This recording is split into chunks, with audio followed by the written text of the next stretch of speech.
నమస్కారం ETV news కు స్వాగతం. ముందుగా ముఖ్యాంశాలు. హింసాత్మకంగా మారిన కాపు రిజర్వేషన్ల ఉద్యమం, తక్షణం బీసీలో చేర్చాలంటూ తునిలో ఆందోళనకారుల విధ్వంసం.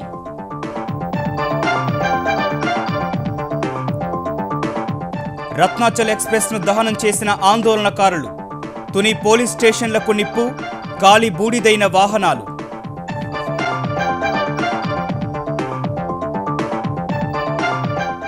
డిమాండ్లను పరిష్కరించే వరకు ఉద్యమం ఆగదన్న ముద్రగడ. ఆంధ్రప్రదేశ్ ప్రభుత్వం వెంటనే జీవోలు జారీ చేయాలని పట్టు. ఆందోళనలపై చంద్రబాబు అత్యవసర సమీక్ష.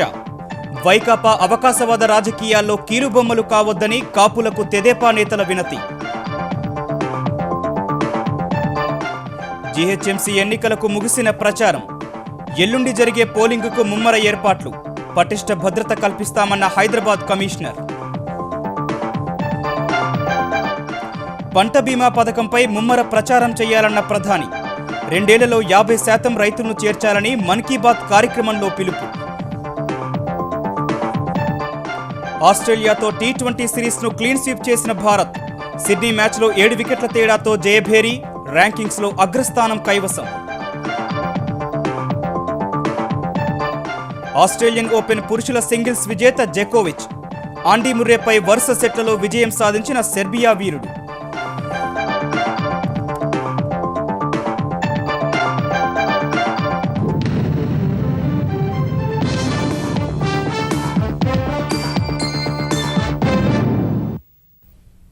కాపులను తక్షణం బీసీలో చేర్చాలంటూ తూర్పుగోదావరి జిల్లా తునిలో చేపట్టిన ఆందోళన హింసాత్మకంగా మారింది. కాపు ఉద్యమ నేత ముద్రగడ పద్మనాభం పిలుపు మేరకు రైల్వే పట్టాలపై బైఠాయించిన ఆందోళనకారులు రత్నాచల్ ఎక్స్‌ప్రెస్పై దాడి చేసి నిప్పు పెట్టారు. రైలు బోగీలన్నీ బుగ్గిపాలు కాగా డ్రైవర్ అప్రమత్తతతో ప్రయాణికులు సురక్షితంగా బయటపడ్డారు. తుని రైల్వే స్టేషన్ పైన దాడి చేసి విధ్వంసం సృష్టించిన నిరసనకారులు జాతీయ రహదారిని దిగ్బంధించారు. అడ్డుకున్న పోలీసులపైన దాడులకు దిగారు. తుని రూరల్, పట్టణ పోలీస్ స్టేషన్లకు నిప్పు పెట్టారు. ఈ పరిస్థితుల్లో తుని పట్టణంలో తీవ్ర ఉద్రిక్త పరిస్థితులు నెలకొన్నాయి. కాపులను వెంటనే బీసీలో చేర్చాలనే డిమాండ్తో తూర్పుగోదావరి జిల్లా తునిలో ముద్రగడ పద్మనాభం ఆధ్వర్యంలో చేపట్టిన కాపు ఐక్యగర్జన సభ ఉద్యమ రూపం దాల్చింది. సభలో పద్మనాభం పిలుపుతో తుని రైల్వే స్టేషన్లో ముద్రగడ సహా కాపుగర్జన కార్యకర్తలు ఆందోళనకు దిగారు. ఈ ఘటనలో 4 రైల్వే సిబ్బంది గాయపడ్డారు. అనంతరం రత్నాచల్ ఎక్స్‌ప్రెస్ పై దాడి చేసిన ఆందోళనకారులు ఇంజిన్ను ధ్వంసం చేశారు. రత్నాచల్ ఎక్స్‌ప్రెస్ బోగీల్లో లైట్లు, అద్దాలు పగలగొట్టారు. తర్వాత రైలుకు నిప్పు పెట్టారు. ఈ ఘటనలో బోగీలన్నీ బుగ్గయ్యాయి.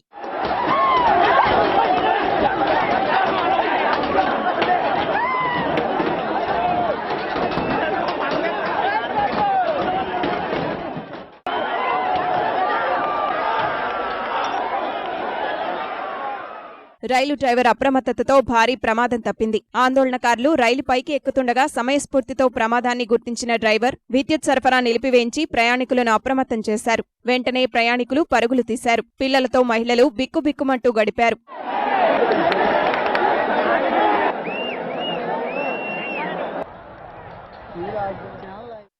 డిమాండ్లు నెరవేర్చే వరకు రైళ్లను కదలనివ్వబోమని నిరసనకారులు హెచ్చరించారు. పట్టాలపై బైఠాయించి ఆంధ్రప్రదేశ్ ప్రభుత్వానికి వ్యతిరేకంగా నినాదాలు చేశారు. అడ్డుకోబోయిన పోలీసులపై దాడికి దిగారు. వారి వాహనాలకు నిప్పు పెట్టారు.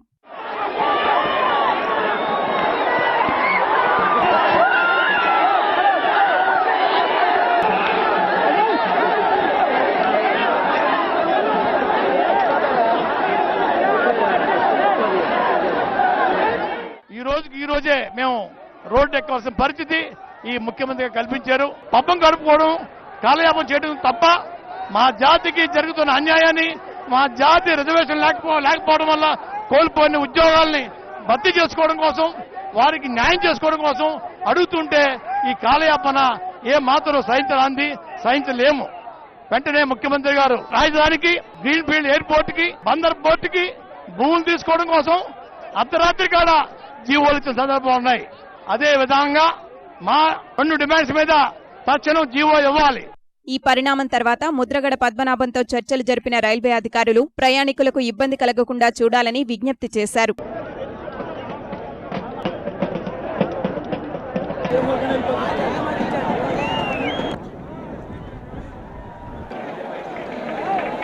మరోవైపు తుని రూరల్ పోలీస్ స్టేషన్ పైన ఆందోళనకారులు దాడి చేశారు. స్టేషన్ కు నిప్పు పెట్టారు. పోలీసులను విచక్షణారహితంగా కొట్టారు. స్టేషన్లోని వాహనాలకు నిప్పు పెట్టారు. స్టేషన్ పరిసరాల్లోని ఫర్నిచర్ ను ధ్వంసం చేశారు.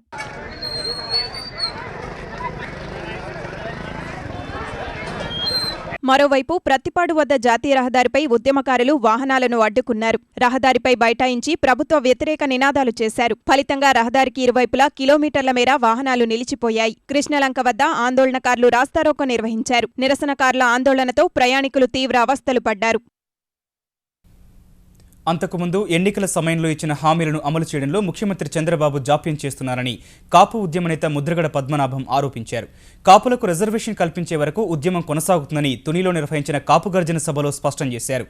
విద్య, ఉద్యోగ, ఉపాధి అవకాశాల్లో న్యాయం జరగాలంటే రిజర్వేషన్లు తప్పనిసరని ముద్రగడ పునరుద్ఘాటించారు. కాపు, తెలగ, బలిజ, ఒంటరి కులాలకు రిజర్వేషన్ కల్పించాలన్న ప్రధాన డిమాండ్తో తూర్పుగోదావరి జిల్లా తునిలో కాపులు గర్జించారు. కాపు ఉద్యమ నేత ముద్రగడ పద్మనాభం ఆధ్వర్యంలో కొబ్బరి తోటల్లో నిర్వహించిన కాపు గర్జన సభకు ఉభయ గోదావరి, ఉత్తరాంధ్ర సహా పలు జిల్లాల నుంచి వేల సంఖ్యలో తరలివచ్చారు. రిజర్వేషన్లపై తమ డిమాండ్ను గట్టిగా వినిపించారు. కాపులకు రిజర్వేషన్లు కల్పించాల్సిన అవసరాన్ని వివరించిన ముద్రగడ, రిజర్వేషన్లు లేకపోవడం వల్ల కాపు యువత ఉన్నత చదువులు, ఉద్యోగాల్లో వెనుకపడుతున్నారని తెలిపారు. ఈ రిజర్వేషన్స్ అంటూ ఉంటే పిల్లల చదువు కోసం ఎంసెట్ లో ర్యాంకులు డాక్టర్లు అవ్వడానికి, ఇంజనీర్ అవ్వడానికి, అలాగే కలెక్టర్లు అవ్వడానికి, ఎస్పీలు అవ్వడానికి ఉపయోగపడతాయి. ఎంతో మంది ఈ ఉద్యమం స్టార్ట్ చేసిన తర్వాత ఫోన్ మీద ఫోన్ చేసి నేను కలెక్టర్ అవ్వాల్సిన వాడిని, ఆర్డీఓ అవే పరిస్థితి నాకు వచ్చింది, ఒక డాక్టర్ అవ్వాల్సిన వాడిని ఒక టీచర్ అయ్యాను. ఈ విధంగా ఎన్నో ఉద్యోగాల్లో ఈ రిజర్వేషన్స్ లేకపోవడం వల్ల ఈ జాతి నష్టపోతుంది, ఈ ఉద్యమం ఆపొద్దు అని ఎంతో మంది చెబుతా ఉన్నారు. కాపులను బీసీలో చేర్చకుండా ఆంధ్రప్రదేశ్ ప్రభుత్వం జాప్యం చేస్తోందని ముద్రగడ విమర్శించారు. 2 రాష్ట్రాలు విడిపోయిన తర్వాత మన కాపు జనాభా 26-28% అయిన తర్వాత ఈ కాపు ఓటు బ్యాంక్ కోసం ముఖ్యమంత్రి చంద్రబాబు నాయుడు గారు కాపుల్ని బీసీలో కలుపుతాను, వాళ్ళు ఆర్థిక అభివృద్ధి చెందడం కోసం సంవత్సరానికి 1000 కోట్లు ఇస్తాను అని చెప్పి మన జాతి యొక్క ఓట్లు వేయించుకుని వారు అధికారంలోకి వచ్చిన తర్వాత 6 నెలల్లో ఈ కార్యక్రమం చేస్తా అని చెప్పి 6 నెలల్లో సంవత్సరం 6 మాసాలు అయిపోయినా కూడా అతి గతి లేకపోతే ఈ రోజు రోడ్డు ఎక్కవలసిన పరిస్థితి ఆయన కల్పించారు. కాపులను బీసీల్లో చేర్చేలా ప్రభుత్వం ఉత్తర్వులు జారీ చేసే వరకు ఆందోళన నుంచి వెనక్కి తగ్గరాదని ముద్రగడ పిలుపునిచ్చారు. ఉద్యమ కార్యాచరణ ఇప్పటి నుంచే ప్రారంభిద్దామని చెప్పేసి మీకు తెలియజేస్తా ఉన్నాను. ఈ మీటింగ్ ఇక్కడ కాదు, రైలు పట్టాల మీద, రోడ్డు మీద కూర్చుని మనం చేసుకున్నాం. మీతో పాటు నా కుటుంబం కూడా ఇక్కడే ఉంటది. అటో ఇటో తేల్చుకోవడం కోసమే ఈ సమావేశం. మనకి జీవాలు వచ్చే వరకు కూడా రోడ్డు మీద, పట్టాల మీద ఉన్నామా వద్దా చెప్పండి. 10 నెలలు అనంతరం సభకు తరలివచ్చిన వారంతా జాతీయ రహదారి, రైలు పట్టాలపై బైఠాయించి పెద్ద ఎత్తున ఆందోళనకు దిగారు.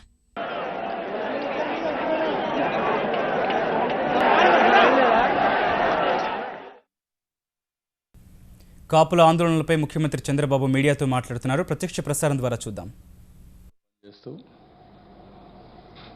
ఒక పక్కన ప్రజలకు మెరుగైన పాలన ఇస్తూనే ఇంకొక పక్క ఈ సమస్యను పరిష్కారాలు చేయడం కోసం, పెట్టుబడులు రావడం కోసం, రాష్ట్ర అభివృద్ధి కోసం నిరంతరం పనిచేస్తూ ముందుకు పోతున్నాం. కొన్ని రాజకీయ శక్తులు అదే పని పట్టుకొని ఏదో ఒక విధంగా ఇబ్బంది కలిగించాలి, రాష్ట్రాన్ని అభివృద్ధి కానివ్వకుండా చేయాలని అడుగడుగునా అడ్డుపడుతూ వచ్చారు. అందులో భాగంగానే ఇది. ఈరోజు ప్రజాస్వామ్యంలో ఎవరైనా మీటింగ్లు పెట్టుకోవచ్చు, తప్పులేదు. రాజకీయ పార్టీలు కూడా మీటింగ్లు పెట్టుకోవచ్చు.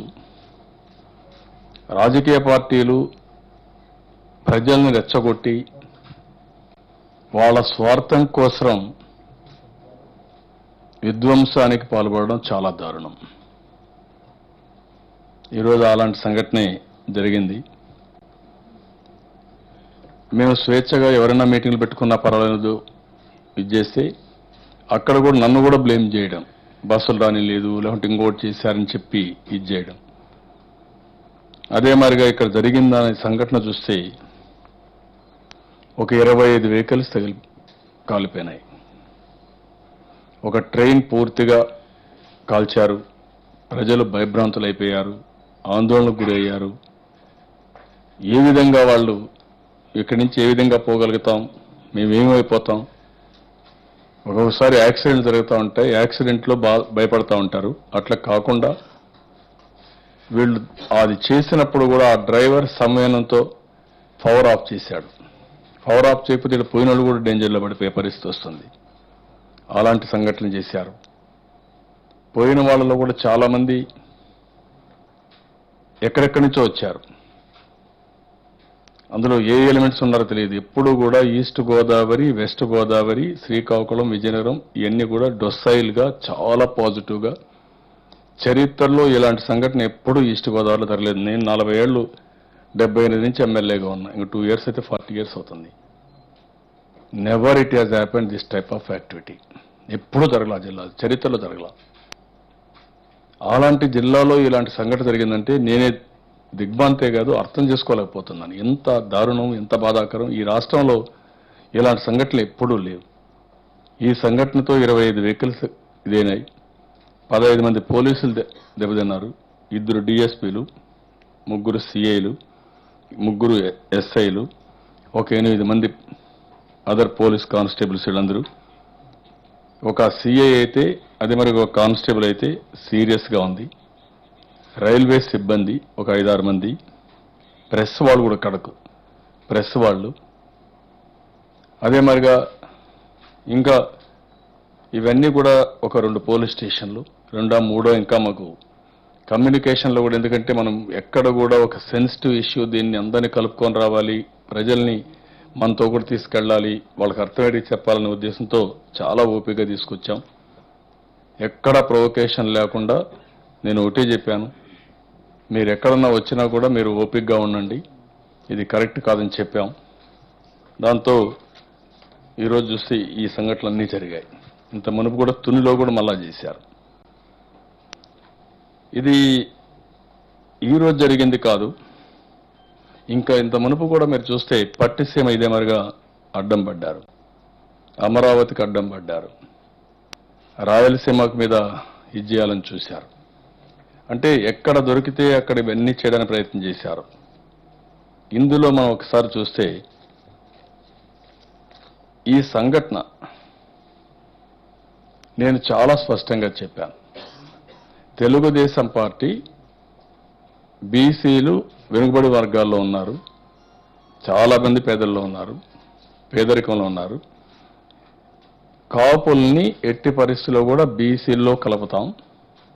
అయితే బీసీ ప్రయోజనాలు కూడా దెబ్బతినకుండా వాళ్ళకు కూడా నమ్మకం కల్పించి పేదలైనటువంటి కాపుల్ని బీసీలో చేసే ప్రక్రియకు మేము కట్టుబడి ఉన్నామని చాలాసార్లు చెప్పాం. అదే మాదిరిగా ఫస్ట్ టైం అందరూ చెప్పారు కానీ ఎప్పుడూ ఏమీ చేయకపోతే బీసీ ఫైనాన్స్ కార్పొరేషన్ వేసి కమిటీ వేసి 100 కోట్ల రూపాయలు ఇచ్చాం ఫస్ట్ టైం. రెండోది ఒక కమిషన్ కూడా వేయాలి, దానికి టెక్నికల్ రీజన్స్ కూడా ఉన్నాయి, దానికి ఒక కమిషన్ కూడా వేసాం. జస్టిస్ మంజునాథ్ కమిషన్ వేసాం. ఈ 2 వేసిన తర్వాత పుట్టు పూర్వోత్తరాలు మీరు ఒకసారి ఆలోచిస్తే జీవో నెంబర్ 30 ఏం చెప్తున్నారు ఇక్కడ, మీకు ఆ జీవో కాపీ కూడా ఇచ్చారు, మీరు చదువుకోవచ్చు. The government also here by ordered that separate order shall issue in respect of the following matters based on the report of the commission, namely the percentage of reservation to be earmarked to the caste and communities included by this order in the list of backward classes. 2. The group classification classes in which they should be included. 3. The economic criteria to be applied for the entitlement of the benefits extended to the backward classes under the rules. As the reservation contemplated to the caste and communities included in the list of backward classes by this order, or in addition to the quantum of reservations available to caste and communities already included in the list of backward classes, government will take suitable action in order to provide for reservation in excess of 50%. ఇది GO. ఈ GO ఎట్లా అమలు చేస్తారండి? నేను అడుగుతున్నా ఈ political పార్టీని. అందరూ మాట్లాడుతున్నారు కదా, ఏ విధంగా ఈ జీవో అమలు చేస్తారు? ఏముంది? మళ్ళా ఒకసారి చదివి వినిపిస్తా, మీరు వినండి. రాష్ట్రంలో ఉండే ప్రజానికం కూడా నాలా. The government also here by ordered that separate order shall issue in respect to the following matters based on the report of the commission, namely based on the report ఏంటి? Backward class commission report. దాన్ని base చేసుకొని the percentage of reservation to be earmarked to the caste and communities included by this order in the list of backward classes. ఆ communities ఇచ్చారు, దగ్గర 14 ఇచ్చారు. ఆ 14కి the group classification classes in which they should be included. అంతకుముందు విజయవాడలోని అధికారిక కార్యాలయం నుంచి పరిస్థితిని ఎప్పటికప్పుడు సమీక్షించిన ముఖ్యమంత్రి చంద్రబాబు అందుబాటులో ఉన్న మంత్రులతో ఈ అంశంపై చర్చించారు. క్షేత్రస్థాయి అధికారులు పూర్తి సంయమనంతో వ్యవహరించాలని సూచించారు. హింసాత్మక ఘటనల వెనుక వైకాపా కుట్ర దాగుందని ఆంధ్రప్రదేశ్ మంత్రులు, తెలుగుదేశం నేతలు మండిపడ్డారు. కాపు గిరిజన సందర్భంగా తూర్పుగోదావరి జిల్లా తునిలో చెలరేగిన హింసాత్మక ఘటనలపై ముఖ్యమంత్రి చంద్రబాబు అత్యవసరంగా సమీక్షించారు. డీజీపీ, ఇతర ఉన్నతాధికారులతో మాట్లాడిన చంద్రబాబు విజయవాడలోని తన కార్యాలయం నుంచి పరిస్థితిని ఎప్పటికప్పుడు సమీక్షించారు. తీసుకోవాల్సిన భద్రతా చర్యలపై అధికారులకు సూచనలు చేశారు. అందుబాటులో ఉన్న మంత్రులను పిలిపించుకున్న ఆయన పరిస్థితిపై వారితో చర్చించారు. ఆందోళనలను కట్టడి చేస్తూనే పూర్తి సంయమనం పాటించాలని క్షేత్రస్థాయి అధికారులకు సూచించారు. హోంమంత్రి నిమ్మకాయల చినరాజప్ప కూడా తుని ఘటనపై సమీక్షించారు. కాపు గిరిజనకు ప్రభుత్వం ఎలాంటి ఆటంకం కలిగించలేదని తెలిపిన చినరాజప్ప ఆందోళన హింసాత్మకంగా మారడం వెనుక వైకాపా హస్తముందని విమర్శించారు. కాపులంతా సంయమనంతో వ్యవహరించాలని ఆయన విజ్ఞప్తి చేశారు. తెలుగుదేశం ఆంధ్రప్రదేశ్ అధ్యక్షుడు కళా వెంకట్రావు కూడా వైకాపాపై తీవ్రస్థాయిలో ధ్వజమెత్తారు. నేను చేస్తాను, నేను ముందుకు వస్తానని చెప్పి హామీ ఇచ్చి ముందుకు వచ్చాడని చంద్రబాబు నాయుడు గారు. ఆయన 9 నెలలు టైం పెట్టారు. కమిషన్ టైం 9 నెలలు పెట్టి కేబినెట్ లో కూడా 9 నెలలు టైం ఇచ్చుకుని చేయాలని చెప్పి నిర్ణయించుకోవడం జరిగింది. మరి మొదటి నుంచి కూడా నేను చెప్తున్నాను, ఇది వైఎస్ఆర్ పార్టీ పద్మనాభం ముసుగులో జరుగుతుందని చెప్పి గత 15 రోజులుగా నేను చెప్పడం జరుగుతుంది. ఈరోజు మరి ఇవాళ సంఘటన చూస్తే చాలా దురదృష్టకర సంఘటన. తునిలో జరిగినటువంటి సంఘటన చాలా దురదృష్టకరం. ఆ సామాజిక వర్గం ప్రతినిధులుగా మేము అందరం కూడా ఖండిస్తున్నాం. బొత్స సత్యనారాయణ, వైఎస్ఆర్ కాంగ్రెస్ పార్టీ గత 2 మాసాల నుంచి ప్రతి కారు లేబుల్ మీద పద్మనాభం గారు ఫోటో పెట్టుకుని ఇక్కడి నుంచి మిగతా జిల్లాల నుంచి కూడా అరాచక శక్తుల్ని ఈ రోజు అక్కడికి పంపించి వాళ్ళ ద్వారా కాపు సామాజిక వర్గం బీసీల్లో చేర్చాలనేటటువంటి అంశం ఏమైనా ఒక నిమిషం అయినా మాట్లాడారా పద్మనాభం గాని మిగతా డయాస్ మీద ఉండేటటువంటి పెద్దలు గాని? మరి కాపులకి తన తండ్రి అన్యాయం చేశాడు, తను అన్యాయం చేశాడు. ఈ రోజున తన గుండాలతో ఈ కుట్ర జరిపించి కాపులకు మరొక్కసారి అన్యాయం చేశాడని ఈ సందర్భంగా ఈ రాష్ట్రంలో ఉన్నటువంటి కాపు సోదరులందరూ కూడా గమనించాలి. తుని ఘటనతో రాష్ట్ర వ్యాప్తంగా అదనపు భద్రత కల్పించినట్లు శాంతి భద్రతల అదనపు డైరెక్టర్ జనరల్ ఆర్పి ఠాకూర్ తెలిపారు. అన్ని రైల్వే, బస్ స్టేషన్లలో భద్రతను పటిష్టం చేసినట్లు తెలిపారు. తుని ఘటనలో 7 పోలీసులు గాయపడినట్లు ఆయన వెల్లడించారు. అవసరమైతే ఇతర ప్రాంతాల నుంచి కూడా అదనపు బలగాలను రప్పించి శాంతి భద్రతలు అదుపు తప్పకుండా చూస్తామని ఠాకూర్ స్పష్టం చేశారు. ప్రకృతి విపత్తుల కారణంగా సర్వం కోల్పోతున్న రైతులను ఆదుకునేందుకు తీసుకొచ్చిన పంటల బీమా పథకంపై వారికి పెద్ద ఎత్తున అవగాహన కల్పించాలని ప్రధాని నరేంద్ర మోదీ ఆకాంక్షించారు. వచ్చే 2 నెలల్లో కనీసం 50% మంది అన్నదాతలు ఈ పథకంలో చేరాలని మనసులో మాట కార్యక్రమంలో పిలుపునిచ్చారు. దేశంలో ఖాదీ వస్త్రాల వినియోగం మరింత పెరగడం సహా ఆడబిడ్డల సంరక్షణ ఆవశ్యకతను ప్రస్తావించారు. ఆకాశవాణిలో ప్రతి నెల ప్రసారమయ్యే మన్ కీ బాత్ కార్యక్రమం ద్వారా కేంద్ర ప్రభుత్వం చేపడుతున్న అభివృద్ధి, సంక్షేమ కార్యక్రమాలు వివరించడం సహా అనేక అంశాలపై తన అభిప్రాయాలను పంచుకుంటున్న ప్రధాని నరేంద్ర మోదీ ఈసారి పంటల బీమాను ప్రముఖంగా ప్రస్తావించారు. రైతులు ఆరుగాలం కష్టపడి పనిచేసినప్పటికీ ఒక్క తుపానుతో ఏడాది కష్టమంతా నేలపాలవుతోందని ఆవేదన వ్యక్తం చేసిన మోదీ అన్నదాతలకు నిజమైన భద్రతను అందించేది పంటల బీమా పథకం మాత్రమేనని గుర్తు చేశారు. ఈ అంశంపై దశాబ్దాలుగా ప్రచారం జరుగుతున్నప్పటికీ తమ ప్రభుత్వమే కార్యరూపం ఇచ్చిందని తెలిపిన ప్రధాని ఇప్పటి వరకు 20 నుంచి 25% మించి రైతులకు ప్రయోజనం దక్కలేదని వ్యాఖ్యానించారు. ఈ నెల 16న కేంద్రం ప్రారంభించిన ఈ పథకం కింద ప్రీమియంను కూడా భారీగా తగ్గించామన్న ఆయన ఖరీఫ్లో 2%, రబీలో 1.5% మాత్రమే చెల్లించాల్సి ఉంటుందని గుర్తు చేశారు. నష్టం అంచనా సహా పరిహారాన్ని వేగంగా చెల్లించేందుకు సాంకేతిక పరిజ్ఞానాన్ని వినియోగిస్తున్నట్లు వివరించారు. लेकिन किसान का एक सबसे बड़ा संकट है प्राकृतिक आपदा में उसकी पूरी मेहनत पानी में चली जाती है, उसका साल बर्बाद हो जाता है। उसको सुरक्षा देने का एक ही उपाय अभी तो ध्यान में आता है, फसल बीमा योजना। क्या हम संकल्प कर सकते हैं कि आने वाले 1-2 साल में हम कम से कम देश के 50% किसानों को फसल बीमा से जोड़ सके। बस मुझे इसमें आपकी मदद चाहिए, क्योंकि अगर वो फसल बीमा के साथ जुड़ता है तो संकट के समय एक बहुत बड़ी मदद मिल जाती है। దేశ ప్రజలంతా చేనేత వస్త్రాలకు ప్రాధాన్యం ఇవ్వాలన్న ప్రధాని ఖాదీ పరిశ్రమపై కోట్ల మంది ఆధారపడి ఉన్నారని గుర్తు చేశారు. ఖాదీ వినియోగాన్ని పెంచేందుకు ప్రభుత్వం ప్రత్యేక కార్యక్రమాలు చేపడుతోందన్న మోదీ ప్రజలు కూడా చేనేతను ప్రోత్సహించేలా విరివిగా ఖాదీ వస్త్రాలు ధరించాలని సూచించారు. ఆడపిల్లల సంరక్షణ, విద్యా కల్పనపైన దృష్టి సారించినట్లు పేర్కొన్న ప్రధాని ఇందుకోసం బేటీ బచావో బేటీ పడావో కార్యక్రమం ప్రారంభించినట్లు చెప్పారు. పరిసరాల శుభ్రతపై ప్రజల్లో అవగాహన పెరుగుతోందని తెలిపిన ఆయన రైల్వే స్టేషన్లు, బస్ స్టేషన్లు, ప్రార్థనా మందిరాలను శుభ్రం చేసి అక్కడ దిగిన ఫోటోలను తనకు పంపాలని కోరారు. దివంగత నేతల విగ్రహాలను కూడా పరిశుభ్రంగా ఉంచాలని సూచించారు. దేశ ప్రజలు తమ హక్కులతో పాటు బాధ్యతలను కూడా గుర్తెరగాలని పేర్కొన్నారు. ఫిబ్రవరి 4 నుంచి 8 వరకు విశాఖలో జరగనున్న అంతర్జాతీయ నేవీ ఫ్లీట్ రివ్యూను గుర్తు చేసుకున్న మోదీ అనేక దేశాలు పాల్గొనే ఈ కార్యక్రమానికి ఎంతో గుర్తింపు, ప్రాధాన్యం ఉంటుందని చెప్పారు. హైదరాబాద్ మహానగర పాలక సంస్థ ఎన్నికల ప్రచారానికి తెరపడింది. నెల రోజులుగా మహానగరాన్ని ప్రచారంతో హోరెత్తించిన మైకులు మోగబోయాయి. ఓటర్లను ప్రసన్నం చేసుకోవడానికి గడప గడపకు తిరిగి ఓట్లు అభ్యర్థించిన అభ్యర్థులు ఫిబ్రవరి 2న జరిగే పోలింగ్లో తమ భవితవ్యం ఎలా ఉండబోతుందనే ఉత్కంఠతో ఎదురుచూస్తున్నారు. ఈ ఎన్నికల పోలింగ్కు అన్ని రకాల ఏర్పాట్లు చేసినట్లు జీహెచ్ఎంసీ కమిషనర్ జనార్దన్ రెడ్డి తెలిపారు. హైదరాబాద్ బంజారాహిల్స్లోని ఈవీఎంల పంపిణీ కేంద్రాన్ని పరిశీలించిన ఆయన ఓటర్లకు స్లిప్ల పంపిణీ కూడా తుది దశకు చేరుకుందని వెల్లడించారు. ఓటింగ్ శాతాన్ని పెంచేందుకు అనేక చర్యలు చేపట్టామన్న జనార్దన్ రెడ్డి ఓటర్ల నుంచి మంచి స్పందన వస్తోందని వివరించారు. జీహెచ్ఎంసీ ఎన్నికలకు పటిష్ట భద్రతా ఏర్పాట్లు చేస్తున్నామని హైదరాబాద్ పోలీస్ కమిషనర్ మహేందర్ రెడ్డి వెల్లడించారు. ఎన్నికల సంఘంతో కలిసి ఇప్పటికే ప్రణాళికలు పూర్తి చేశామని పేర్కొన్నారు. ప్రజలు నిర్భయంగా ఓటు వేసేందుకు శాంతి భద్రతల పరంగా అన్ని చర్యలు తీసుకుంటున్నామని ఆయన తెలిపారు. ఆంధ్రప్రదేశ్లో ఉపాధ్యాయ నియామక ప్రక్రియను రేపు మొదలు పెడుతున్నట్లు ఆంధ్రప్రదేశ్ మానవ వనరుల అభివృద్ధి శాఖ మంత్రి గంటా శ్రీనివాసరావు విశాఖలో చెప్పారు. డిఎస్సి ప్రణాళిక విడుదల చేసిన ఆయన మార్చి 5 నాటికి నియామకాలపై ఉత్తర్వులు ఇస్తామని వెల్లడించారు. ప్రతిభ కనబరిచిన అభ్యర్థుల జాబితాను రేపు వెబ్సైట్లో ఉంచుతామన్నారు. ఫిబ్రవరి 5న ఎంపికైన అభ్యర్థుల జాబితాను సిద్ధం చేయనుండగా దానిని 8న జిల్లా ఎంపిక కమిటీ ఖరారు చేస్తుంది. 17న అనర్హత అభ్యర్థుల జాబితాను సీజీజీకి అందించనున్నారు. 22న ఎంపికైన అభ్యర్థుల జాబితాను మళ్లీ సిద్ధం చేస్తారు. 24న ఖాళీల జాబితాను డీఈఓలు అందజేస్తారు. 25న ధృవీకరణ పత్రాలు పరిశీలించి 29న తుది జాబితాను ప్రకటిస్తారు. మార్చి 1న వెబ్ కౌన్సిలింగ్ నిర్వహించి మార్చి 5న ఉద్యోగ నియామక ఉత్తర్వులు ఇస్తామని మంత్రి ప్రకటించారు. ఈటీవీ న్యూస్ సమాప్తం. నమస్కారం.